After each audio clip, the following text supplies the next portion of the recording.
Today we'll be going over Chapter 1, the history and career opportunities from your Milady text.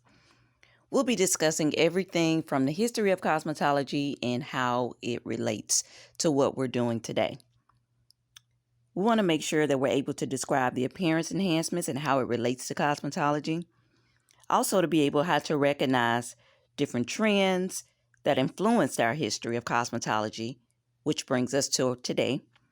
And also the several different career opportunities that are available to us as licensed practitioners. Let's talk a little bit about what cosmetology is. Cosmetology is just defined as the art and science of beautifying and improving the skin, nails, hair. It includes the study of cosmetics and their application. So within this industry, we have such a broad umbrella of different things that we can do, but that's just the term under cosmetology in which we relate with our field. The term cosmeticos, it comes from the Greek word which means skilled in the use of cosmetics. As a cosmetologist, you know that we are able to do makeup. We'll talk a little bit more about that when we talk about specialties. There are many old methods that have evolved from techniques that were used today. Different things that studying different origins of how things were used, and also the different elements in which they were used. Once we know the history of cosmetology, it helps us have a better understanding of our profession. I know that you all have heard of the expression, there's nothing new under the sun. So going over the history of cosmetology, it'll just allow us to know what happened then. By learning about the many different career paths, you'll see how you can be able to be successful. We're going to talk about the different contributions from all of the different origins throughout the world that has contributed to cosmetology. First, we'll talk about the contribution of the African civilization. So there were a variety of hairstyles that were used as symbols of tribal traditions and conveyed a message of age, marital status, power, and rank. When we think about what the Africans contributed to our industry, there's so many things as far as fashion, the braids, all of those different things that were done then has transferred to our industry today. In Central and West Africa, hairstyles told the story of their status to their respective communities. That's much like it is today. If we're able to represent one different hairstyle and associate it to a different culture, then those are the things that we continue to do in our industry. We know that this is ever changing. There are continuous trends. Things are continuing to be new and redeveloped. So when we think about who contributed those things first, it allows us to look deeper and to see what we can do to advance that. It has been clear from the earliest of times of images of African people that their hair was a reflection of the state of their well-being and existence in the world. The way that they adorned their hair and also the different ways that they added everything to their braids, to their hairstyles, that's something that we definitely see projected in our culture today. Also, we're going to talk about the contributions of the Egyptians. In North Africa, the Egyptians were the first to cultivate beauty in an extravagant fashion. We'll talk a little bit about Queen Nefertiti. I know you all have probably heard of her. But she maintained her nails with red by dipping her fingertips in henna, wore lavish makeup and designs. Pretty much of what we see today. She would be considered what we would call a fancy lady. So this is something that we do today that actually shows and represents who we are as individuals. So we see that has been going on as early as 2630 BC. So 2630 BC. Egyptians used minerals, even insects and berries, to create makeup for the eyes, lips, and skin. When we talk about creativity, now how creative is that? I must talk about Queen Cleopatra, 50 BC. She took this dedication to the beauty and created a whole personal cosmetic factory next to the Dead Sea. Girl power is also something that isn't new. I've touched a little bit on the contributions from the African civilization, also the Egyptians, but there were several other contributions from the Chinese, the Greeks, the Romans, the Middle Ages, the Renaissance, and the Victorian Age. Now we've discussed a little bit about the history and how things originated for beautification from the past. Now we're going to get a little bit into the 20th century. When we think about the 20th century, those were the inventions of motion pictures. There was a whole different shift in American attitudes. As people began to see motion pictures and celebrities, they wanted to know how to look like the ones on the big screen. That's what led us to makeup in 1904, Max Factor. He immigrated from Poland to the United States, and he had Americanized his name to Max Factor and moved to LA.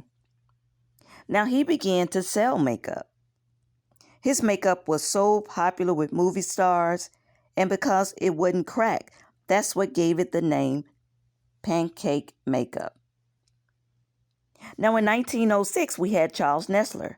He invented a heavily wired machine that supplied electrical currents to metal rods around which hair strands were wrapped. Now that's what we call a permanent wave today. We do not have all of those electric currents to be able to do that process, but that's where it all began. I must speak on Madam C.J. Walker, one of the most notable success stories of the cosmetology industry. She went by the name of Sarah Breedlove. She was the daughter of a former slave and was orphaned at the age of 7 when she went to work in the cotton fields of the Mississippi Delta. In 1906, Sarah married her third husband, C.J. Walker, and became known as Madam C.J. Walker. Now, she became a novelty within her industry because she began to suffer scalp conditions. Now, you all know how we began to make our own products even today. It's usually because of something that we're experiencing that we think will help someone else. So that's what Madam C.J. Walker did. She came up with a scalp conditioning treatment called Madam Walker's Wonderful Hair Crown. Also known in other parts of the world as Madam Walker's Wonderful Hair Growers. Now, Miss Walker, she was ahead of her time as being one of the first entrepreneurs. She was one of the first to create a meeting, a national meeting for businesswomen ever held. By the time of her death, she had established herself as a pioneer in the modern African American hair care and cosmetic industry. Now, this leads us to in 1872, Marcel Gratteau, also known as Francois Marcel, which invented what? The Marcel iron. In 1923, he also created an electric version. He introduced several electric versions. The actual date of the invention remains in dispute. But things that we are considered to be the author of invention. And that just simply means that whatever there is a need for, we should always be able to find a way to get it done, as they did, even in history. Now we're going to the 1920s. So the cosmetics industry grew rapidly during the 1920s, and that's when we started to get into advertising. The 1920s were also an era of change for cosmetology. The practice of barbering ushered in a whole new set of standards that upgraded the practice of cosmetology. In 1924, the Associated Master Barbers of America was organized in Chicago. The name was later changed to the Associated Master Barbers and Beauticians of America, and represented barbershop and beauty salon owners and managers. By the 1930s, the preheat perm method was introduced. First, hair was wrapped using the crokinole method. Then, clamps that had been preheated by a separate electrical unit were placed over the head and the curls were wound. In 1932, nearly 4,000 years after the first recorded nail color craze, Charles Revlon, does that sound familiar to you all? He marketed the first nail polish. In the 40s, all through 2000, the second half of the 20th century, we saw the introduction of mascara, hair care, and nail products.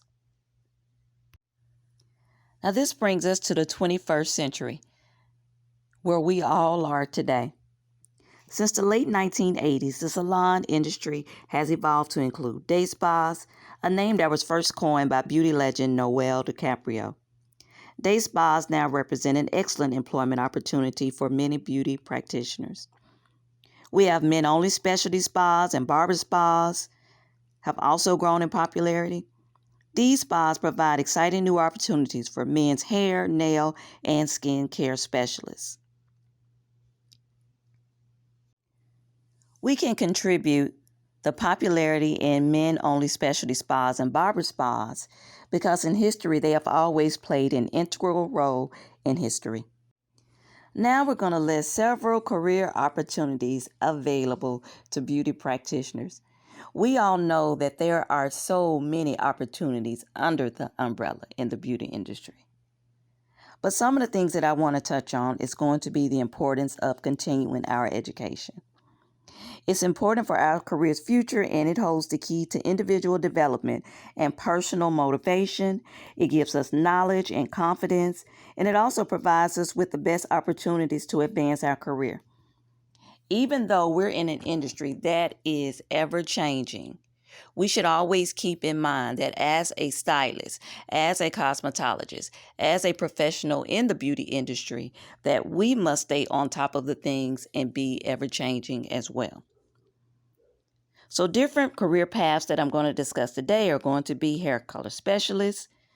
Now, if that's something that you're really into, you want to really make sure that you perfect that craft. Hair coloring can be such a creative and lucrative career. It's just continuing to understand the basics, and that is going to be your color wheel. We want to see texture specialists. Now we're in an era where natural hair is so popular, and we know that it's not only popular, it's also beneficial for hair care during this time. So being a texture specialist is something that you can do, that if you have additional training and experience, then it can take you to different heights within your career. Also, hair cutting specialists. If you love hair cutting, we have to understand those foundational basics. Salon trainers. And it comes to time when your body has done the work and you've made the money within your career path, be a salon trainer. That just means that you have put in the work and you're able to assist others that are wanting to open up a salon. Also, an artistic director. I'm going to tell you all a little bit about this position because sometimes we don't think about things that we can do outside of the salon. What it does, it establishes the standard for a salon or manufacturer's image. The artistic director's responsibility is to inspire hairdressers and to create trends. We have so many creative individuals in this industry. So being an artistic director just opens up the door for you to be able to show your skill set and to share it with others. Also being an educational director. A lot of times we have to not only be able to say what a product does, but to know what it does. That fuels the passion for those that are interested in the product, and it also allows us to be creative if we're going to produce our own products to educate others. Also, the best job in the world, a cosmetology instructor. The reason why I say that is because we're pouring into the next industry of things that we are learning. All of these different things will assist you throughout your journey as a cosmetologist and a professional. Licensure is key, and that's why you all are already here. We know that you bring so many technical skills to the table, but you're here to make sure that you're getting that license, just to make sure that you're able to set yourself apart from someone who does not have one. And that is important because all of these different opportunities will be available to you. As we know, there are many factors, including the national economy, that are affected. But the salon business, sometimes, even though it does get slow, we usually can withstand a recession and bounce back. To make each day in school positive, make sure that it's impacting your future, focus on your studies, read, read, read. Different publications, cover to cover. Become a member of a relevant trade association and also attend workshops outside of your school. Remember, your license will unlock countless doors, but it is your personal responsibility and dedication and passion which will ultimately determine how successful you become.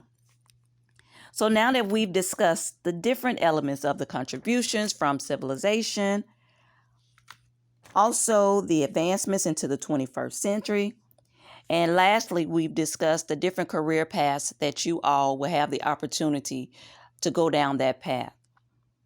All of these different things take us to a point where we're able to look back at the history of cosmetology. Continue to make sure that you are staying focused and to see what next contribution that you can make to the industry.